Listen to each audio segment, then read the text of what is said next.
시편 23편을 공부해 보도록 하겠습니다. 처음에 다윗의 시라고 되어 있죠. 자, 필지를 좀 크게 해서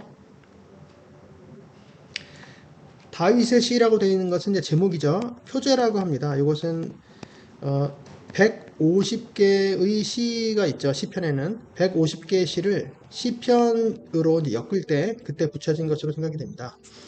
자, 그래서 처음에 1절 여호와는 나의 목자시다. 여호와가 나의 목자. 이렇게 대응이 되는 것이죠. 그럼 여호와는 목자시면 나는 누구일까요? 나는 여호와의 하나님의 양이죠. 그래서 나와 하나님과의 관계를 목자와 양의 관계로 이제 이렇게 이제 은유를 하고 있는 거죠. 은유에서 이제 시적인 표현이 되는 것입니다. 그래서 내게 부족함이 없으리로다. 그래서 옛날 성경에는 내가라고 나와 있죠. 내가가 맞을까요? 내게가 맞을까요? 둘 다 맞습니다. 원문에는 내가 결핍됨이 없다. 이제 이렇게 되어 있지만 실제 의미는 내게 부족함, 내게 모자람이 없다. 이런 뜻이기 때문에 뭐 의미상 내게라고 번역하는 게 맞죠. 둘 다 맞습니다. 그리고 그가 나를 푸른 풀밭에 누이시며 그가 나있죠. 그분은 여호와 하나님이죠. 그가 나를 푸른 풀밭에 누이신다. 푸른 풀밭이라고 하는 것은 어떤 경치 좋고 낭만적인 넓은 푸른 초장을 말하는 것이라기보다는 물론 그것을 말할 수도 있겠지만 여기서는 양이기 때문에 양에게 푸른 풀밭은 풍성한 양식을 말합니다. 풍성한 음식을 말합니다. 풍성한 음식이 가득한 곳에 눕게 하신다. 이거는 이제 안전을 말하는 것이죠. 안전. 누이신다. 쉴만한 물가. 쉴만하다는 것도 이제 안식처를 말합니다. 안식처의 물가로 인도하십니다. 그분께서 여기서 이제 두 가지가 있죠. 풀밭 음식이 있고 물이 있습니다. 음식은 이제 빵을 말하는 것이고 그리고 물은 생수를 말하죠. 빵과 생수. 좀 어디서 본 것 같죠? 자, 나는 생명의 떡이다. 생명의 떡. 예수님이 하신 말씀이죠. 생명의 떡. 그리고 생수, 그러니까 참된 음료를 말합니다. 참된 음료. 성찬과 관련이 되어 있고요. 그냥 음식과 물을 말하는 것입니다. 그리고 내 영혼을 소생시키시고 앞에 뭐가 생략되어 있어요? 그가라고 생략되어 있겠죠. 그분께서 내 영혼을 소생시키신다. 내 영혼이라고 하는 것은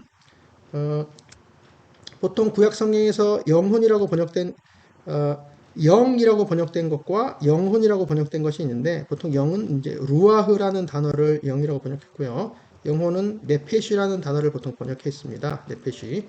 영혼 보통 이제 사람의 어떤 영혼 같은 것은 네페시를 말하고 영혼, 그다음에 목숨으로 마음, 정신 이런 것으로 번역이 되어 있어요. 영은 하나님의 영 할 때는 이제 루아흐로 되어 있고요. 그래서 영어로 보통 번역을 하자 그러면 영은 스피릿으로 번역을 하고 그리고 영혼은 이 네페시는 소울로 번역을 합니다. 소울. 스피릿과 소울이죠. 두 개가 차이가 약간 있는 것 같지만 또 별 차이가 없는 것 같기도 하고 그래요. 하여간 그분께서 내 영혼을 소생시키신다. 소생시키신다는 이제 돌이키신다는 뜻이고요. 돌이키신다. 회복시키신다는 뜻이에요. 회복시키시고 그분께서 그분의 이름을 위해 그분의 이름을 위하여 의의 길로 인도하신다. 나를 인도하시는 거죠. 의의 길들로 인도하십니다.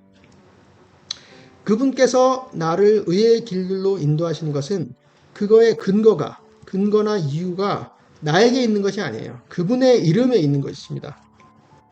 이것이 우리한테 위로가 되고 확신이 되는 것은 그분은 완전 무결하시고 선하시고 의로우시고 신실하신 분이죠. 근데 그거에 비해서 나는 한마디로 말하면 죄인이죠. 죄인. 변덕스럽습니다. 굉장히 좀 그렇죠.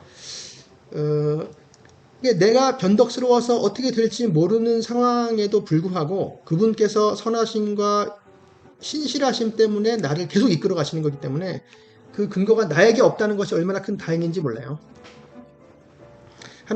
그래서 우리는 하나님을 믿을 수 있고 하나님께서 끝까지 우리를 의의 길로 인도해 내시는 것입니다. 자, 이제 4절부터는 약간 저게 달라지죠. 어조가.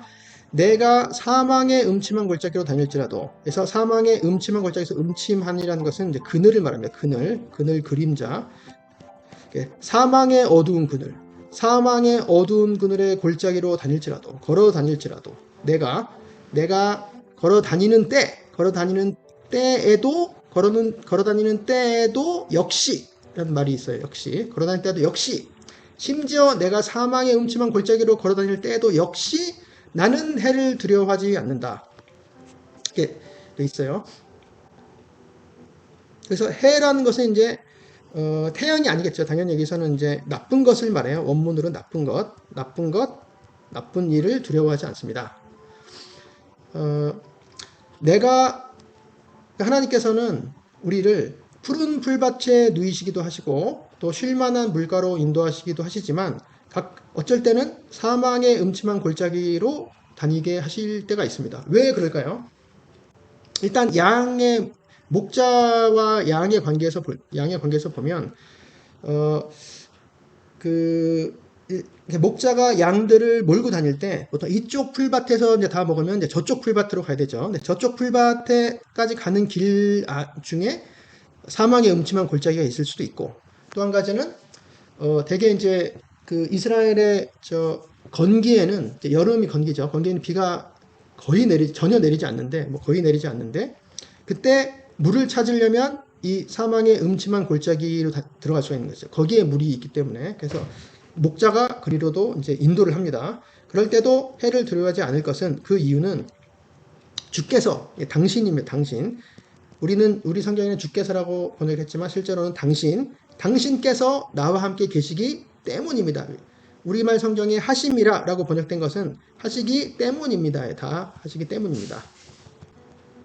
아까는 그와 나, 2절, 3절에서는 이제 그와 나와의 관계로 했다고 하면 지금은 당신과 나와의 관계로 설명을 해요. 그래서 당신께서 나와 함께 계시기 때문입니다. 임마누엘을 말하는 것이죠. 주의 지팡이와 나의 막대기가, 즉 당신의 지팡이와 당신의 막대기가 나를 안위하시나이다. 안위라고 하는 것은 나를 이제 위로하시고 또 안심시키시고 안전하게 하신다, 이런 뜻이죠. 사망의 깊은 골짜기, 사망의 그늘진 깊은 골짜기로 다닐 때 천길 낭떠러지에서 내가 떨어지고 추락할 수 있지만 당신의 지팡이와 막대기가 나를 톡톡 치심으로 내가 올바로 떨어지지 않고 올바른 길로 인도하신다는 뜻도 있고, 또 한 가지는 사망의 음침한 골짜기에서 나를 쳐다보고 있는 악한 맹수들이 나를 공격하지 못하도록 그분의 지팡이가 나를 이제 보호하고 계시는 거죠. 혹시라도 맹수가 오면 지팡이로 투수로 패서 쫓아내시겠죠. 그래서 나는 든든한 것입니다. 5절, 주께서, 여기서 당신이죠.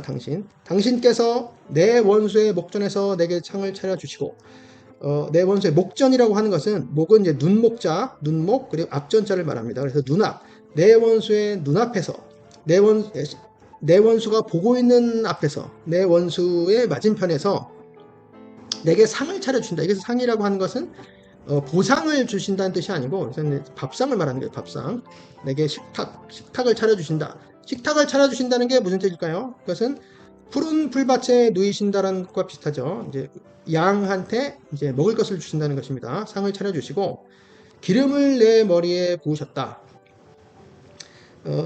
기름을 부으셨다고 하는 것은 이제 기름 부음을 이제 생각이 나기도 하지만, 기름 부음은 이제 왕이나 선지자나 제사장에게 이제 임직식 할 때 기름을 부어서 이제 임직을 하죠. 근데 여기서는 이제 양의 관계이기 때문에, 물론 이것도 이제 이 시를 쓴 다윗이 왕이기 때문에 이 기름 부음을 생각했을 수도 있지만, 또 한 가지는 양인 경우에 이제 양을 이제 피곤하고 지치고 쓰러진 병든 양을 치료할 때 기름을 붓는다, 이제 이런 의미로도 사용될 수가 있습니다. 이 광경을 보면은 사망의 음침한 골짜기에서 물을 먹고 있는데, 그리고 또 다른 그 풀밭으로 인도하셔서 풀을 뜯어 먹고 있는데 그 주변에 맹수들이 그 양을 노려보고 있지만, 하나님께서, 선한 목자 되신 하나님께서 나를 지켜주시기 때문에 나는 원수들의 앞에서 하나님께서 나에게 차려주신 밥상을 먹는다. 그리고 나를 주님께서는 돌보아 주신다. 그래서 내 잔이 넘치나이다. 자, 내 잔이 넘치나이다는 아까 뭐랑 비슷할까요? 내게 부족함이 없으리로다랑 비슷하죠. 부족함이 없다. 부족함이 없는 정도가 아니고 내 잔이 넘칩니다. 내 잔이 넘치나이다. 그래서 결국 내 평생의 선하심과 인자하심이 반드시 나를 따르리니, 자, 내 평생이라고 하는 것은 내 생명들의 모든 날들에, 자, 선하심은 좋은 것을 말합니다. 좋은 것.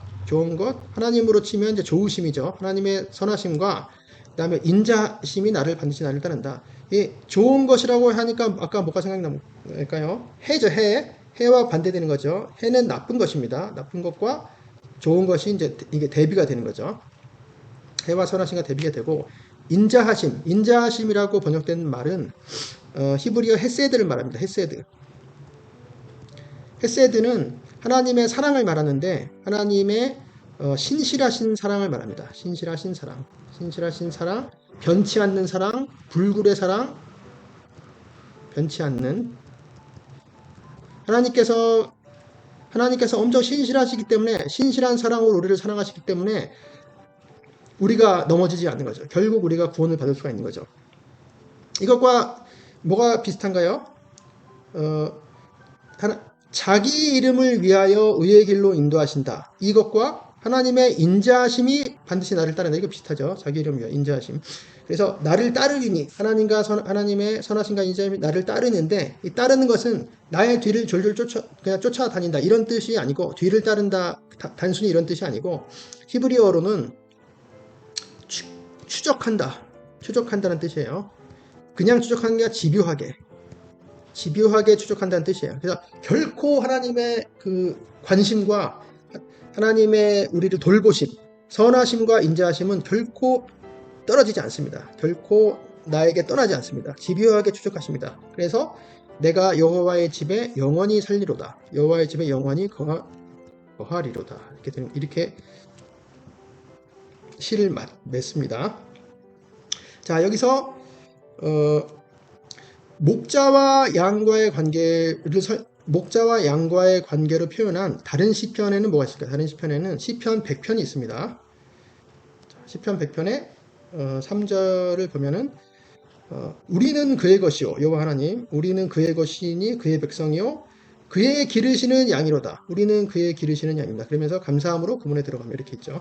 그리고 여기서도 시편 105편에도 여호와는 선하시니 그의 인자하심이 영원하다. 자, 아까 인자하심이 뭐라 그랬죠? 헤세드죠. 헤세드. 선하심, 이게 좋으심입니다. 좋으심.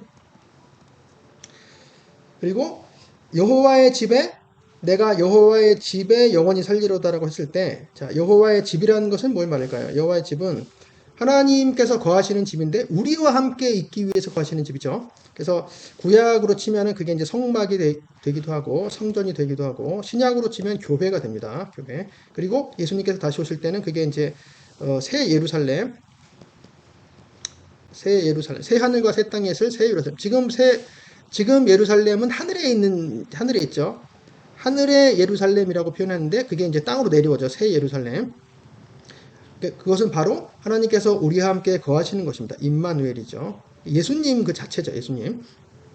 여기 보면은 그의 궁정에 들어가서라고 되어 있죠. 그러니까 그의 궁정이 바로 집입니다. 그 여호와의 집. 그리고 이 목자 되신 하나님은 당연히 목자 되신 예수님이죠. 요한복음 10장으로 보면 이것은 이제 예수님이 하신 말씀인데, 그래서 내가 온 것은 내가가 예수님이죠. 내가 온 것은 생명을 얻게, 양은 우리죠. 우리 다윗은 나라고 표현했지만 지금 우리는 우리죠. 우리가 생명을 얻게 하고 더 풍성히 얻게 하려는 것이라. 아주 풍성한 식탁이죠. 풍성한 식탁, 푸른 풀밭 말하는 것이죠. 또 영생, 생명수. 그리고 예수님은 나는 선한 목자라. 선한 목자는 양들을 위하여 목숨을 버린다. 이렇게 하나님의 인자하신 그 사랑은 떨어지지 않고 우리를 늘 공급하시고 결국 올바른 길로 인도하셔서 영원히 우리와 함께 하실 것입니다. 감사합니다.